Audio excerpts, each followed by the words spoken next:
കോഴിക്കോട് നിന്ന് കുറച്ച് നാളുകൾക്ക് മുൻപ് നമ്മുടെ മുൻപിലേക്ക് വന്നൊരു വാർത്ത നിങ്ങളുടെ എല്ലാം ഓർമ്മയിലുണ്ടാകും. ഒരു ദൃശ്യം മോഡൽ കൊലപാതകം, ഒരാളെ തട്ടിക്കൊണ്ടുപോയി കാട്ടിൽ വെച്ച് കൊലപ്പെടുത്തിയ ഒരു സംഭവം നമ്മുടെ മുൻപിലുണ്ടായിരുന്നു. ബത്തേരി സ്വദേശിയായ ഹേമചന്ദ്രന്റെ ആ കൊലക്കേസിൽ നിർണായകമായ വഴിത്തിരിവ് ഇപ്പോൾ സംഭവിച്ചിരിക്കുന്നു. DNA പരിശോധനാ ഫലം വന്നിരിക്കുകയാണ്. കണ്ടെടുത്ത മൃതദേഹം ഹേമചന്ദ്രന്റേതെന്ന് തെളിയിക്കുന്ന DNA പരിശോധനാ ഫലം ഇപ്പോൾ പുറത്തു വന്നിരിക്കുന്നു. മൃതദേഹം ഉടൻ ബന്ധുക്കൾക്ക് വിട്ടു നൽകുമെന്നതാണ് ഏറ്റവും പ്രധാനപ്പെട്ട കാര്യം.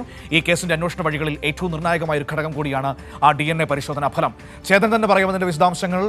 ചേതൻ, ഹേമചന്ദ്രന്റെ കൊലപാതകത്തിലെ അന്വേഷണത്തിൽ ഏറ്റവും നിർണായകമായ ഒരു വഴിത്തിരിവിലാണ് ഇപ്പോൾ കാര്യങ്ങൾ എത്തി നിൽക്കുന്നത്. DNA പരിശോധനാ ഫലം ലഭിച്ചിരിക്കുന്നു. കണ്ടെടുത്ത മൃതദേഹം പോലീസ് നേരത്തെ ഉറപ്പിച്ചതാണ്, പക്ഷേ ശാസ്ത്രീയമായി അത് ഹേമചന്ദ്രന്റേതാണ് എന്നിപ്പോൾ തെളിഞ്ഞിരിക്കുന്നു, അല്ലേ?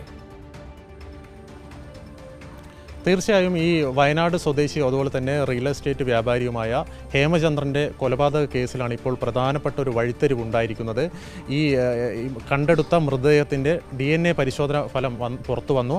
DNA ഫലം പോസിറ്റീവാണ്. മരിച്ചത് ഹേമചന്ദ്രൻ അഥവാ കൊല്ലപ്പെട്ടത് ഹേമചന്ദ്രനാണെന്ന് പോലീസ് സ്ഥിരീകരിക്കുകയും ചെയ്തു. വൈകാതെ തന്നെ മൃതദേഹം ബന്ധുക്കൾക്ക് വിട്ടു നൽകുന്നതായിരിക്കും. ഇത്രയും കാലം, അതായത് കഴിഞ്ഞ ജൂൺ മാസം അവസാനമാണ് ഈ തമിഴ്നാട് ചേരമ്പാടി വനത്തിൽ നിന്ന് ഈ ഹേമചന്ദ്രൻ്റെ മൃതദേഹം പോലീസ് കണ്ടെടുക്കുന്നത്.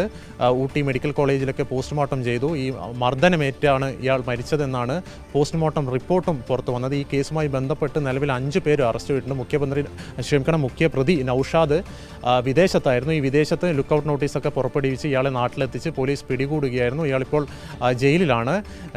ഈ കേസുമായി ബന്ധപ്പെട്ട് പറയുകയാണെങ്കിൽ മനു സൂചിപ്പിച്ച പോലെ തന്നെ ഒരു ദൃശ്യ മോഡൽ കൊലപാതകം എന്ന് പറയാം. ഇയാൾ ഈ മെഡിക്കൽ കോളേജ് പോലീസ് സ്റ്റേഷൻ പരിധിയിലായിരുന്നു വാടകയ്ക്ക് താമസിച്ചത്.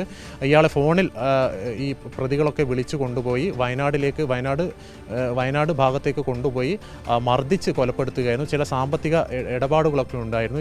ഇതുമൂലം ചില തർക്കങ്ങൾ ഉണ്ടായിരുന്നു. ഈ തർക്കമാണ് ഈ കൊലപാതകത്തിലേക്ക് കലാശിച്ചത്. പക്ഷേ ഈ നൌഷാദ് പറയുകയായിരുന്നു കൊലപ്പെടുത്തണമെന്ന ഉദ്ദേശം തീരെ ഉണ്ടായിരുന്നില്ല. മർദ്ദനമേറ്റപ്പോൾ ഈ ഹേമചന്ദ്രൻ കൊല്ലപ്പെടുകയായിരുന്നു. പിന്നീട് എന്ത് ചെയ്യണമെന്ന് അറിയാതെ ഈ സുഹൃത്തുക്കളുമായി ചേർന്ന് ഈ തമിഴ്നാട്ടിലെ ചേരമ്പാടി വനത്തിലേക്ക് മറവ് ചെയ്യായിരുന്നു, ആരും അറിയാതെ.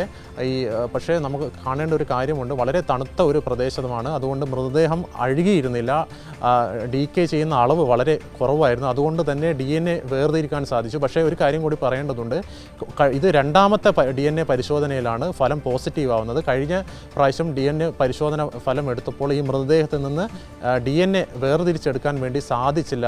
അതുമൂലം കണ്ണൂരിലെ ഫോറൻസിക് സംഘം വീണ്ടും ഒരു DNA ശേഖരിക്കാൻ വേണ്ടി മെഡിക്കൽ കോളേജ് പോലീസിനോട് ആവശ്യപ്പെടുകയും അങ്ങനെ വീണ്ടും പരിശോധിച്ചപ്പോഴാണ് DNA പരിശോധന ഫലം പോസിറ്റീവ് ആവുന്നത്.